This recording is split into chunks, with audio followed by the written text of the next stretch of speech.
24 ሰዓት ለሰጠ እግዚአብሔር 1 ሰዓት ለጸሎት መስጠት ጭንቅ ነውን?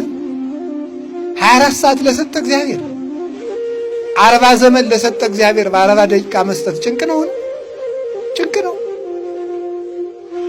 50 ዓመት ለምንቆፍርበት ጉልበት ለሰጠ እግዚአብሔር 50 ስግደት መስገድ ጭንቅ ሆነ? የኛ ነገር እኮ ይሄ ነው የማንሰጠው ማለት ነው። ስጋውን ለሰጠ ለመድኃኔ ዓለም የሳንቲም ድቃቂ የልብስ ላቂ ቤተክርስቲያን መስጠት ብርቅና ድንቅ ሆነ እንዴ? ይሄ ነው እኛ የምንጸድቅ። ራሱን በጥምቀት ላለበሰን ጌታ ካባ ላንቃ ወርቀ ዘቦ ግምጃ ሰጥተን ለቤተክርስቲያን ማስገባት ብርቅና ድንቅ ሆነ? አንሰጥ። ለሰው መስጠት ሰውን መቀማት እንጂ መስጠት አናውቅም። ቢኖራችሁ ገንዘብ ስጡ፣ ባይኖራችሁ ምክር ስጡ፣ ማጽናናት ስጡ። ሰውን ተስፋ መስጠት፣ ተስፋ መቀጠል።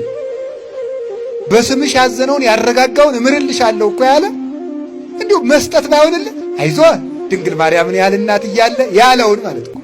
ሌላ ባይሰጥ ማለት አይዞህ ግን ያለልህ ሲባል ማለት ነው። ሕፃን ልጅ እኮ እንደው በጨለማው አባቱ ወደዚያ ሲሄድ ሲፈራ አይዞህ ሲለው እሺ ብሎ ዝም ይላል። ልቅ ሰውን ይተዋል ማለት አይዞህ ማለት ብርታት ነው። ቃል ይሰብራል፣ ቃል ይጠግናል። ገንዘብ ባንሰጥ ቃል መስጠት ሊያቅተን አይገባም። ሰውን አይዞህ ማለት